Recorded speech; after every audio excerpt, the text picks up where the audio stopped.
ঝিরঝির বৃষ্টি থেকে আকাশের হাঁক, ঠান্ডায় কাঁপতে থাকা রুমু হঠাৎ থমকে গেল। শ্বাস প্রশ্বাসের আন্দোলন ব্যাপক বাড়ল। রুমু জিহ্বার সাহায্যে ঠোঁট ভেজালো। উজ্জ্বলের বুকে হাত বাড়িয়ে বলল, এসব কি বলছেন? একটা প্রশ্ন করলাম, অস্থির কেন হচ্ছিস? এটা কেমন প্রশ্ন? প্রশ্নের ধরন কেমন তা আমি জানি না, তোকে জিজ্ঞেস করেছি, উত্তর দে। রুমুর চোখ ভিজে উঠল। আমি আপনাকে ডিভোর্স দেওয়ার কথা স্বপ্নেও ভাবতে পারি না। আমি বিয়ে করেছি আপনাকে ছাড়তে নয়। ছাড়বো কেন? কারণটা তো অন্তত দরকার। ছাড়ার মতো কোনো কারণ আমি খুঁজে পাচ্ছি না। অনেকেই বললো তুই নাকি আমাকে ছেড়ে যাবি। এই যে তুই নিখোঁজ, যখন ফিরবি তখন নাকি ডিভোর্সের সিদ্ধান্ত নিয়ে ফিরবি। তাদের আপনি কি বললেন? বলেছি আমার রুমা আমাকে ছাড়বে না। এবার ঘুমাতো। উজ্জ্বল বৃদ্ধা আঙ্গুলের সাহায্যে রুমুর চোখ মুছে দিল। অনেকটা সময় পর ঘুমিয়ে পড়ল দুজনে। যখন ভোর হলো তখন সৈয়দ বাড়ির সকলের ঘুম ভাঙল হট্টগোল চিৎকার চেঁচামেচিতে।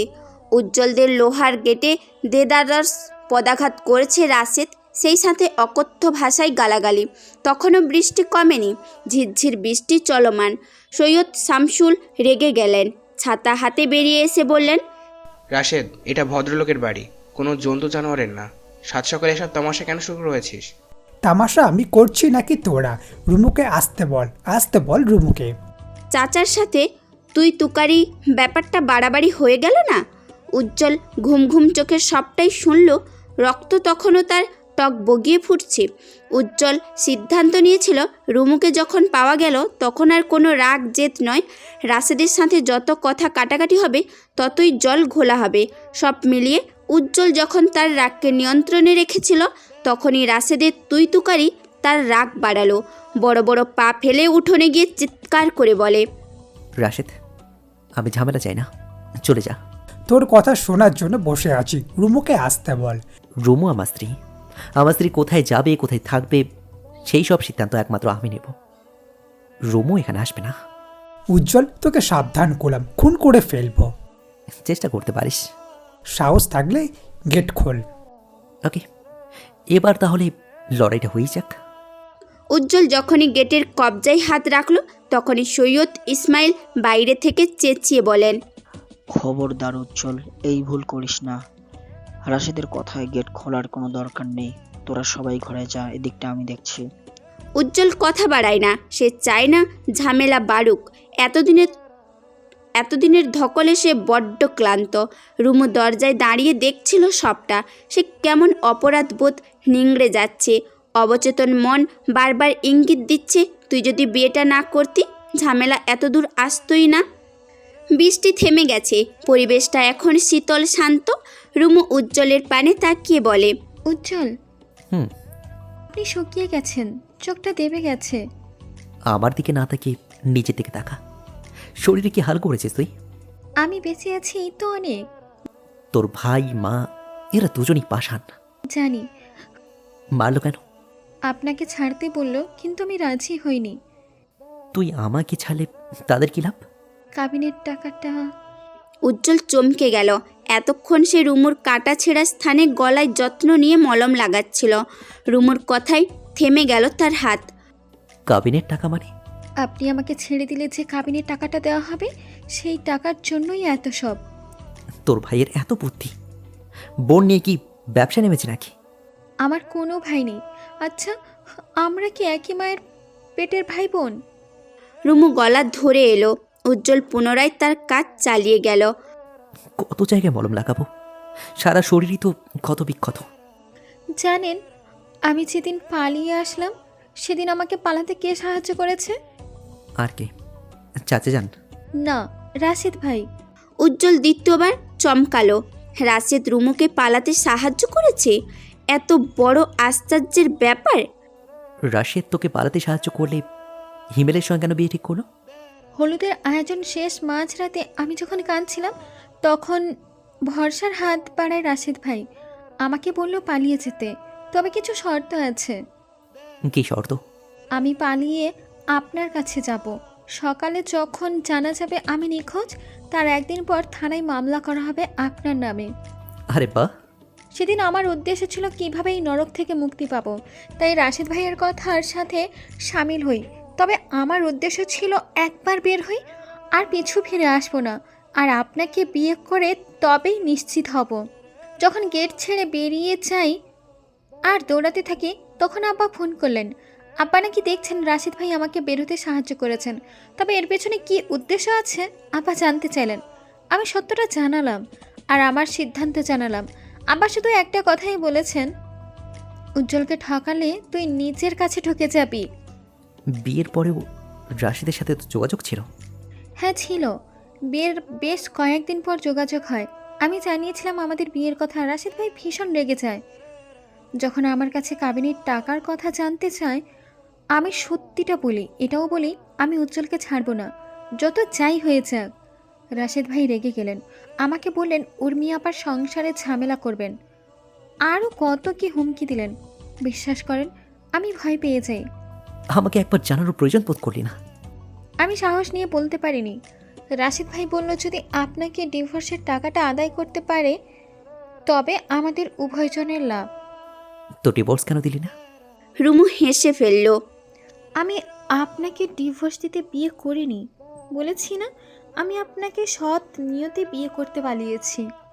ডিভোর্স দিব করেও যখন আমি রাশেদ ভাইকে ঘোরালাম, শেষ পর্যন্ত জানিয়ে দিয়েছিলাম আমি ডিভোর্স দেব না, তখনই পাষাণের মতো কাজটা করলো। তোর কি মনে হয় না এই সবের জন্য তুইও দায়ী? শুরুতে আমাকে এসব জানালে হয়তো এমনটা হতোই না।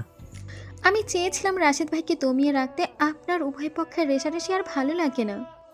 বাড়িতে নিতে কি করলো? ডিভোর্স দেওয়ার জন্যই জোরাজোরি করছিল, কিছুতেই রাজি হয়নি, মেরে বেঁধে ফেলে এসেছিল চিলেকোঠায় ঘরে। এতটা সাহস করার কারণ আব্বা বাড়ি ছিলেন না তাই। এরপর থেকে একা একা আধা চালাকি করবি না। তারপর বলেন আমাকে ছাড়া দিনগুলো আপনার কেমন ছিল? দেখে বুঝতে পারছিস না কেমন ছিল? পাগল হয়ে যাচ্ছিলাম। উজ্জ্বল রুমুকে যত্ন নিয়ে মলম লাগিয়ে দিচ্ছিল। সারা শরীরে রক্ত জমাট বাঁধা, ছোপ ছোপ দাগ, তার মাঝে কাটা ছেঁড়া। আমি তোকে কতটা যত্নে রাখি, আর পাষাণটা এক নিমেষেই। উজ্জ্বল কথা শেষ করার আগে রুমু তার গায়ে থাকা ঢিলেঢালা টি শার্ট টেনে খুলে ফেলল। উজ্জ্বল হতবাক, হতবম্ব। রুমু, তুই ঠিক আছিস? না, কাছে আসুন। ওয়াত্তা, নিজের শরীরের অবস্থা দেখেছিস? এই অবস্থায় সব কোনো প্রয়োজন নেই। এক্ষুনি প্রয়োজন।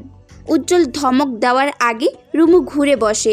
তৎক্ষণাৎ তার চোখে যায় রুমুর পিঠে লম্বালম্বি একটা কাটা দাগ। কাটা জায়গাটার ক্ষতস্থান লাল হয়ে গেছে। পিঠে ভীষণ ব্যথা, এই ক্ষতটা বেশি চালাচ্ছে। এটা কি করে হলো? জানি না। উজ্জ্বলের বুক কেঁপে উঠল। রুমুর ক্ষতস্থান পরিষ্কার করে মলম লাগাতে রুমু বলে, জামা খুললাম বলে কি ভেবেছেন? মানে কিছু না। বি পজিটিভ, ওকে? নো।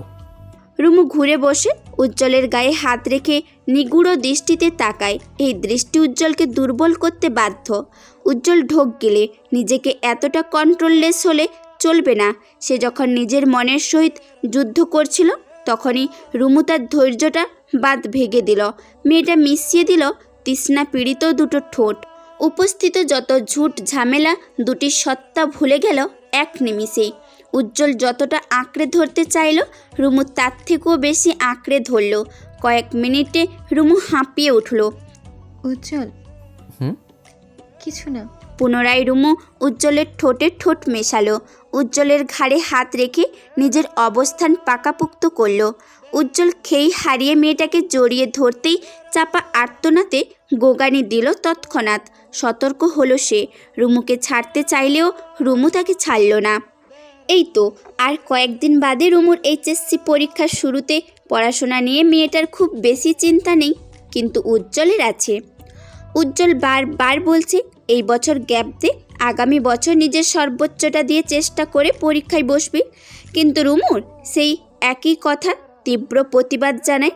সে চায় না এক বছর গ্যাপ চলে যাক, ভাগ্যে যা আছে হবে। শরীরের ক্ষত ধীরে ধীরে শুকিয়ে এসেছে। রাশেদ এখনও ফোনা তুলে আছে, কখন সুযোগ পাবে আর কখন ঝামেলায় জড়াবে। উজ্জ্বলকে দেখা গেল তার ভিন্ন চিত্রে। সে চাইছে না ঝামেলা হোক। পড়ার টেবিলে পড়তে পড়তে ঘুমিয়ে পড়ল। রুমু। নার্গিস পর্দার আড়ালে মেয়েটার অবস্থা দেখে ছুটে আসলেন। রুমুরে ওঠ মা। রুমু চোখ খুলল, ঘুম ঘুম চোখে বলে, কি হয়েছে? কি হয়েছে? ঘুমিয়ে পড়লি কেন? উজ্জ্বল দেখলে রাগারাগি করবে। করুক রাগারাগি, যে ওষুধ পেটে পড়েছে সারাক্ষণ শুধু ঘুম আর ঘুম। চা করব। করো। নার্গিস ছুটে গেলেন রান্নাঘরে। ইদানিং রুমুর প্রতি তার আদর যত্ন বেড়েছে। যদিও আগে ও ছিল, কিন্তু বিয়ের ব্যাপারটা নিয়ে ঝামেলা হওয়ায় দূরত্ব বেড়েছে। তবে উজ্জ্বলের বাবার রাগটা পড়ল না। তিনি এখনও নিজের রাগে সচল। গরমে দরদরিয়ে ঘামছে উজ্জ্বল। হাতে চায়ের কাপ থেকে থেকে চুমুক দিয়ে তাকাচ্ছে সৈয়দ ইসমাইলের পানে। ভরা বাজারে একটা ছোট্ট চায়ের দোকানে বসেছে তারা। রাশেদ আজ শহরে নেই, বিশেষ দরকারে সকাল সকাল শহরের বাইরে গেছে। চাচা, আমাকে ডাকলেন কেন? কিছু জরুরি কথা ছিল। বলুন। শোন, তোর এবং তোদের ভালোর জন্যই বলছি, রাশেদের সাথে ঝামেলা করিস না। ওর মাথা ঠিক নেই, কখন কি করবে। আমি সব চিন্তায় দিন শেষ হয়ে যাচ্ছি। গতকাল আমি রুমুকে নিয়ে থানায় গিয়েছিলাম, জিডি করে এসেছি। এইভাবে তো আর ভীতি নিয়ে থাকা যায় না। আমি চাইলে ওর সঙ্গে লড়াই করতে পারি, ঠিক হাকের মতো। দুই পক্ষে লড়াই, এতে লাভ কী হবে চাচা? সেই তো রক্তারক্তি খেলা। তাছাড়া আমি লড়াই কেন করব? আমার যা চাই আমি তো তা পেয়ে গেছি। তোকে আমি এতটাই বোঝাতে চাই, তোরা সাবধানে থাক।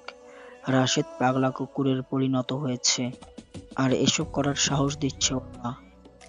ওর মায়ের ইন্ধনে ছেলেটা এত বার বেড়েছে। তোমার জন্য আমার খুব আফসোস হয়, তোমার একমাত্র ছেলেটা। সৈয়দ ইসমাইল হতাশার শ্বাস ছাড়লেন। পকেট থেকে একটা চেক বের করে বাড়িয়ে দিলেন উজ্জ্বলের নিকট। এটা কি চাচা? রুমুর নামে একটা অ্যাকাউন্ট ছিল, টুকটাক টাকা জমিয়েছি তার বিয়ের জন্য। আমার একমাত্র মেয়ে, বিয়েতে অনেক বড় আয়োজন করার ইচ্ছে ছিল, তবে এসব এখন কিছুই হবে না। তাই বলছি যে টাকাটা তুই রাখ, এটা রুমুর টাকা। রুমুর মানেই তো তোর। আশ্চর্য, এই কথা বলতে আপনি আমাকে এখানে ডেকেছেন? তোর বাবা যে রেগে আছে আমি জানি। তোদের সংসারে কি হচ্ছে টুকটাক আমার জানা আছে। তুই তো নিজেই বললি ব্যবসা করবি, কিন্তু টাকা কোথায় পাবি? সে জোগাড় হয়ে যাবে। ব্যবসা করলেই যে লাভবান হবি এত সোজা নয়। ব্যবসায় পরিশ্রম, বুদ্ধি, দক্ষতা, কুটিলতা সবটা জানতে হয়। কিন্তু করব কি তা ভেবেই। যা করবি ভেবে চিন্তে কর, আর টাকাটা রাখ। টাকার কথা যেন কেউ না জানে। এই টাকা আমি রাখতে পারবো না চাচাজান। তার আমি ছাড়, টাকাটা রাখ উজ্জ্বল। মাফ করবেন চাচাজান, আপনি শুধু দোয়া করবেন আমরা যেন সুখে শান্তিতে থাকতে পারি। সৈয়দ ইসমাইল আশাহত হলেন। চেকটা হাতে নিয়ে তাকিয়ে রইলেন উজ্জ্বলের পানে। উজ্জ্বল তাতে অবশ্য হাসল। সে কিছুতেই এই টাকা নেবে না। রুমু পড়তে পড়তে হাঁপিয়ে উঠেছে। কোল থেকে বইটা ছুড়ল বিছানায়। উজ্জ্বল তার কাণ্ড কারখানা পর্যবেক্ষণ করে বলে, কিরে, বই ছুলি কেন? পড়াশোনা কঠিন উজ্জ্বল ভাই। এই, কে তোর ভাই? উজ্জ্বল ধমকে উঠল, অথচ এই ধমকে পাত্তা দিল না রুমু। অভ্যেস তো মুখ ফসকে বেরিয়ে গেছে। পড়া শেষ করা ছাড়া উঠবি না কিন্তু। পড়া শেষ কর, তোর সাথে আবার জরুরি কথা আছে। আমারও জরুরি কথা আছে, শোনেন। উজ্জ্বল, আমাকে ঘুরতে নিয়ে যাবেন? কতদিন হলো বাইরে যাই না। বাইরে যাওয়া যাবে না। রাশেদ ভাইপারের আক্রমণ থেকে বাঁচতে হলে ঘরেই থাক। রাশেদ ভাইপার মানে? রাসেল ভাইপারের যমজ ভাই। রুমু ফিক করে হেসে ফেলল। মেয়েটা হাসতে হাসতে চেয়ারে উল্টে পড়ার আগে উজ্জ্বল দ্রুত হাতে ধরে ফেলল। কথাটা মন্দ বলেনি, তবে যাই হোক, আমাকে আজ ঘুরতে নিয়ে যাবেন। কোথায় যাবি? চলেন ফুচকা খাইতে যাই। তোর ভাই দেখলে কিন্তু ঝামেলা করবে। আপনি কি ভয় পান? একদমই না রুম, আমি তোর জন্য ভয় পাই।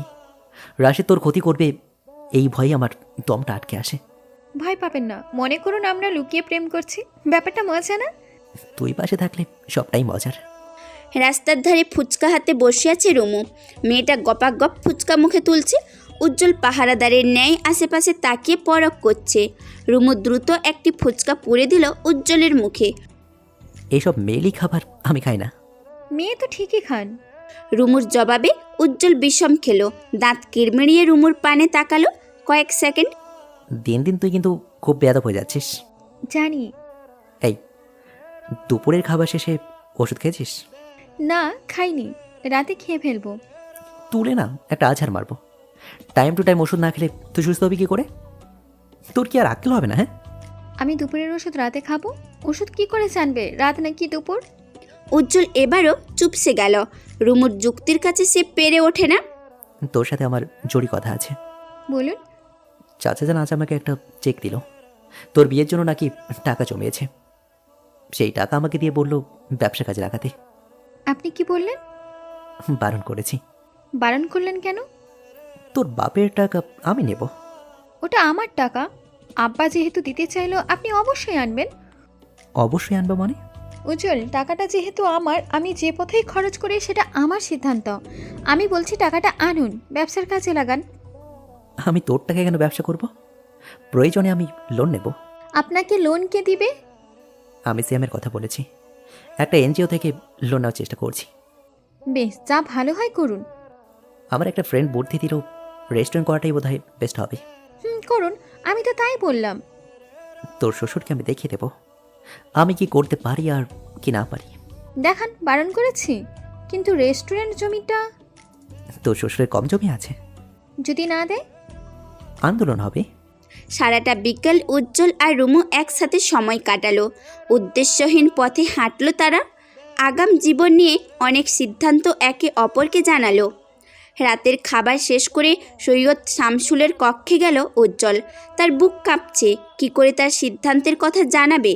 পাশে দাঁড়িয়ে নার্গিস। ভরসা দিলেন রুমু তখন দরজায় দাঁড়িয়ে। আব্বা, একটা কথা ছিল। বল। বাজারে যে খালি জমিটা পড়ে আছে ওই জমিটা আমার লাগবে। কি দরকার? আব্বা, আমি রেস্টুরেন্ট দিতে চাই। সৈয়দ শামসুল হেসে ফেললেন।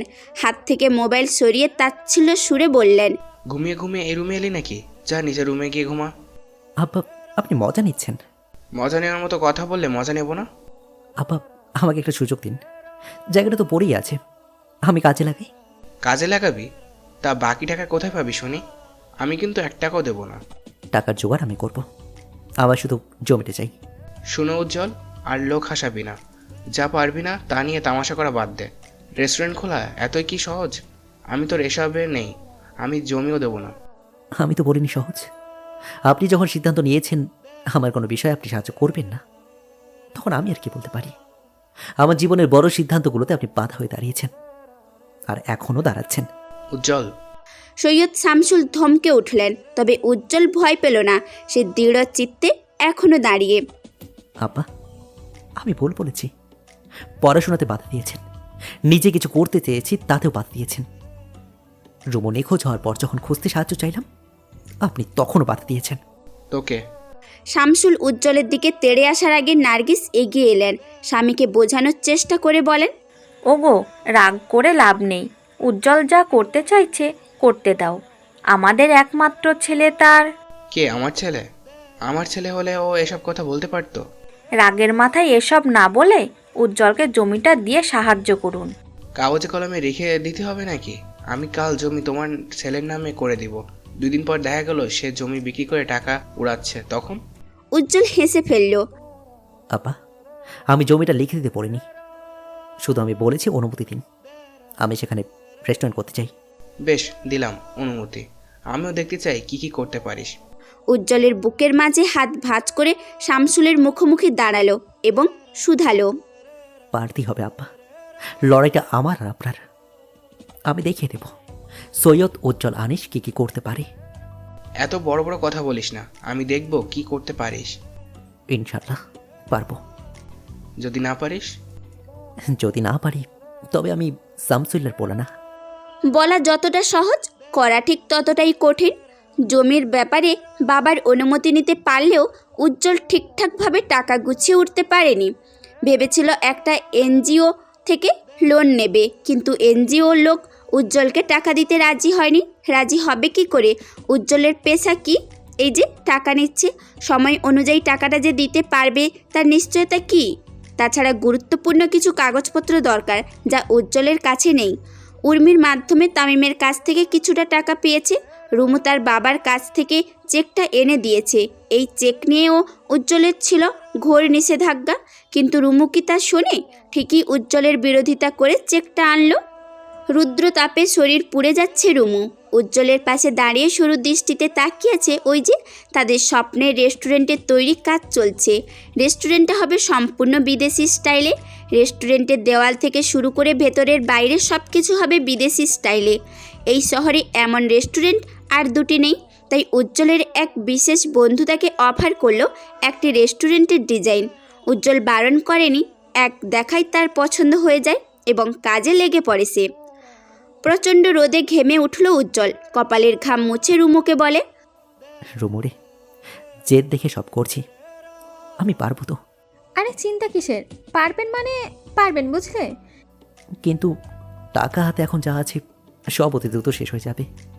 ইট, বালু, সিমেন্ট, লোকের খরচ, উফ, মাথা কাজ করছে না। এরপর তো আরও খরচ আছে। এত চিন্তা কিসের? আব্বা কি বলেছে মনে নেই? টাকা নিতে এতই যখন গায়ে লাগে তখন ধার নেবেন। ধারের টাকা তো শোধ দিতেই হয়, তাহলে আর আপনার গায়ে লাগবে না। তোর ভাই জানলে জনসম্মুখে সেটা রটিয়ে বেড়াবে যে আমি শ্বশুরের টাকা রেস্টুরেন্ট দিচ্ছি। আমার ভাই জানলে তো আপনি অযথা চিন্তার সাগরে ডুবে যাবেন না। উজ্জ্বল হতাশার শ্বাস ছাড়ল। ভেতরে ভেতরে ভয়েরা বাসা বেঁধেছে। শিয়াম 2 গ্লাস লেবুর শরবত দিয়ে এগিয়ে এলো রুমু এবং উজ্জ্বলের হাতে দিয়ে বলে, উজ্জ্বল, দিনকে দিন তোর চোখ মুখ শুকিয়ে যাচ্ছে, এতটা চিন্তা করছিস কেন? দেখবি যা হবে ভালোই হবে। তাই যেন হয়, আমি ভালোর অপেক্ষায়। রুমুকে নিয়ে আজ রাতে মনে করে আসবি কিন্তু। রুমু ভুরু কুচকায়, শিয়ামের পানে তাকিয়ে বলে, রাতে কেন যাবো শ্যাম ভাই? আজ সুরাইয়ার জন্মদিন। তাই নাকি? দেখলে ভুলে গেলাম, আমার ফ্রেন্ড অথচ আমারই মনে নেই। তোর মনে থাকে নাকি স্বাভাবিক রুমু? তুই কতটা ঝামেলার মধ্যে দিয়ে যাচ্ছিস। যাই হোক, আজ রাতে চলে আসবি। রুমু আরও কিছুক্ষণ উজ্জ্বলের সাথে সময় কাটালো। ফেরার পথে দুজন যখন বাইকে ছিল তখন রাস্তায় হাঁটতে থাকা রাশেদের সাথে চোখাচোখি হলো। দ্রুত বাইক থামালো উজ্জ্বল। ছেলেটার এমন কাণ্ডে রুমু ঘাবড়ে গেল। রাশেদকে দেখে বাইক থামালো কেন? আবার কি ঝামেলা বাঁধাবে নাকি? উজ্জ্বল বাইক থামাতে রাশেদ তার দিকে ঘাড় কাত করে তাকায়। উজ্জ্বল আর চোখে তাকিয়ে দোকানে বসে থাকা একজন মুরব্বিকে বলে, চাচা, ভালো আছেন? এই তো, তুমি ভালো আছো? জি চাচা, আলহামদুলিল্লাহ। চাচা, সাবধানে থাকেন। দেশে নাকি রাশেদ ভাইপারের আতঙ্ক দেখা দিয়েছে। রাশেদ ভাইপার? কৌকি, আমি তো শুনলাম রাসেল ভাইপার। ঠিকটাই শুনেছেন চাচা, তবে এটা রাসেল ভাইপারের চমচ ভাই রাশেদ ভাইপার। আমি গেলাম চাচা, সাবধান থাকেন। অদূরে দাঁড়িয়ে উজ্জ্বলের কথা শুনে মুহূর্তে রেগে গেল রাশেদ। এত বড় সাহস, তাকে নিয়ে বাজে কথা তুলছে। রাশেদ তেড়ে আসতে নিলে উজ্জ্বল দ্রুত বাইক স্টার্ট দেয়। খেপা সারকে রাগিয়ে দিয়ে উজ্জ্বল বেশ মজা পেয়েছে। সন্ধ্যার পর রুমু তৈরি হয়ে নিল। কতদিন পর দাওয়াতে যাচ্ছে মেয়েটা, সাজতে আলসেমি করেনি। উজ্জ্বল তাকে নিয়ে বেরিয়ে পড়ল শিয়ামদের বাড়ির উদ্দেশ্যে। রাতে কেক কেটে খাওয়া দাওয়া আয়োজন শেষে উজ্জ্বলের সব বন্ধুরা মিলে চলে গেল ছাদে। রাত তখন প্রায় 1টা। উজ্জ্বল রুমুকে বারবার নিষেধ করছে ছাদে না আসতে, সে যেন সুরাইয়ার সাথেই থাকে। রুমু প্রথমে উজ্জ্বলের আদেশ মানলেও যখন উজ্জ্বলের বন্ধুদের হাসির আওয়াজ পেল তখনই নিজেকে সামলাতে পারেনি। দ্রুত পায়ে সুমাইয়াকে নিয়ে চলে গেল ছাদে। ঝকঝকে আকাশে আজ চাঁদ হাসছে, সেই সাথে তারাদের সন্ধি। আকাশটা আজ বড্ড সুন্দর। ছাদে কোনো লাইটের প্রয়োজন নেই, চাঁদের আলোয় পরিপূর্ণ ছাদটা। রুমুকে দেখেই উজ্জ্বলের মেজাজ খিচে গেল। এখানে তারা 5 জন ছেলে বন্ধু, তার মাঝে রুমুর আসার কি দরকার? সুরাইয়া ভাইয়ের ভয়ে ছাদে আসেনি। মেয়েটা সিঁড়ির কাছেই দাঁড়িয়ে রইল। রুমুকে দেখেই উজ্জ্বলের মেজাজ খারাপ হয়। তাকে টেনে নিয়ে গেল ছাদের এক কোণে। তোকে বললাম আসবি না, নিচে থাকবি, কেন আসলি? আহ, লাগছে উজ্জ্বল ভাই, হাতটা ছাড়েন। আবার ভাই? কে তোর ভাই? ইয়ে মানে কেউ না। নিচে যা। যাবো না, আপনাদের সাথে আড্ডা দিব। ছেলেদের সঙ্গে আড্ডা দিবি? পাগল নাকি রে? দিলে কি হয়? আমরা ছেলেরা আড্ডা দেব, সেখানে তুই একজন মেয়ে হয়ে কেন যাবি?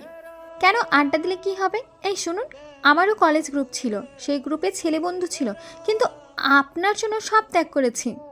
আমায় উদ্ধার করেছেন, এখন জানতো এখান থেকে। যাবো না। আপনারা কি কথা বলছিলেন? বাজে বাজে কথা বলছিলাম। বাজে কথা? কি বাজে কথা শুনি? কি মাথা ঠিক আছে? আমিও শুনবো বাজে কথা। রুমু, আমার ধৈর্য কিন্তু ছাদ লাফিয়ে পালাচ্ছে। বলেন না, কি বাজে কথা বলছিলেন? আমরা ছেলেটা যখন এক দল হয়ে যাই তখন বাজে বাজে কথা বলি, বুঝলি? কেমন বাজে কথা? বাজে কথা মানে বাজে কথা। শ্যাম ভাই, আপনারা নাকি বাজে কথা বলছিলেন, আমার বরটাকে কেন খারাপ বানাচ্ছেন? রুমুর প্রশ্নে হতভম্ব সকলে। উজ্জ্বল রুমুকে টেনে নিয়ে যায়, অথচ রুমু কিছুতেই যাবে না। শ্যাম ভাই, সত্যিটা বলুন, আমার বরকে বাজে কথা কেন শেখাচ্ছেন? বাজে কথা? রুমু, তোর মাথা ঠিক আছে? আমরা তো এমনিতেই কথা বলছিলাম।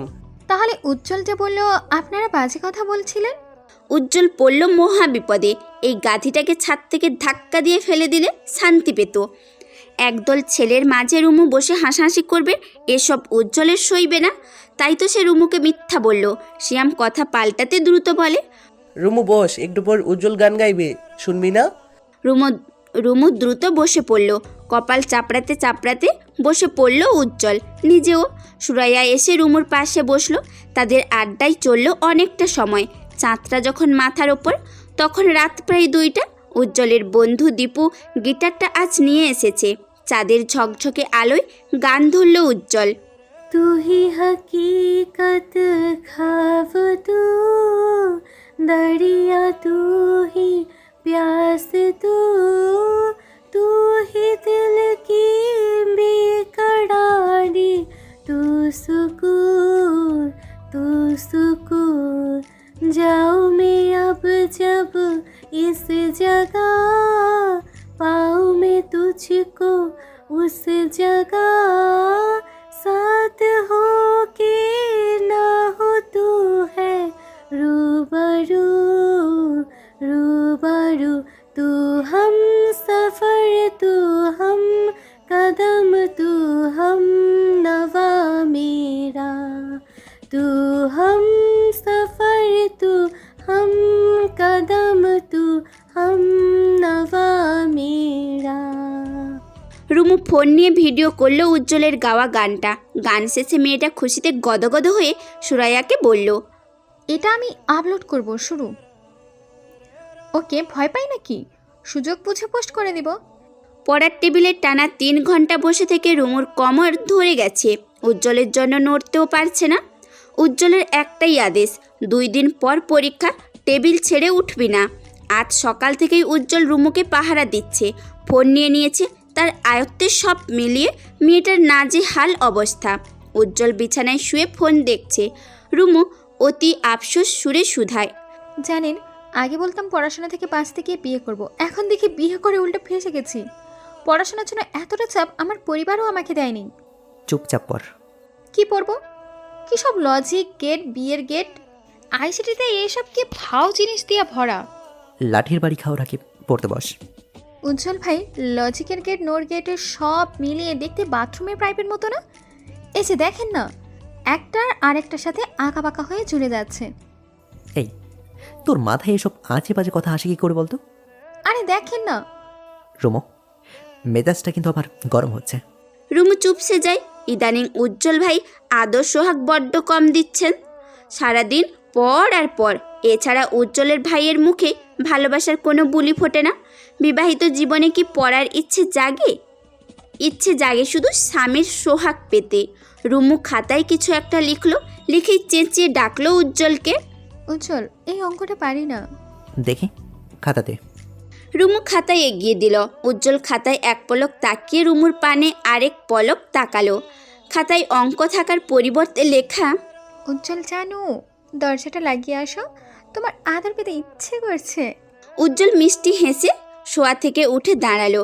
রুমু ভীষণ খুশি হলো। এই তো ব্যাটাকে পটিয়ে ফেলেছে সে। রুমু চেয়ার থেকে লাফিয়ে উঠতে উজ্জ্বল তাকে হাতের খাতাটা নিয়ে ধুমধাম একের পর এক কিল বসিয়ে দিল। রুমু হতবুদ্ধ হারিয়ে মেঝেতে বসে পড়ল। তবে উজ্জ্বলের মার থামলো না। খাতা দিয়েই রুমুকে আরও 3-4টা প্রহার দিল। উজ্জ্বল দাঁত কিড়মিড়িয়ে বলে, আদর আদর লাগবে আর? এটা আপনি কি করলেন? আদর দিলাম, পরীক্ষার সময় স্পেশাল আদর। এরপরে যদি পড়তে হেলমাসে করিস না, তবে ডাবল আদর দিয়ে দেবো। পড়তে বস। উজ্জ্বলের ধমকে চুপচাপ চেয়ারে বসল রুমু।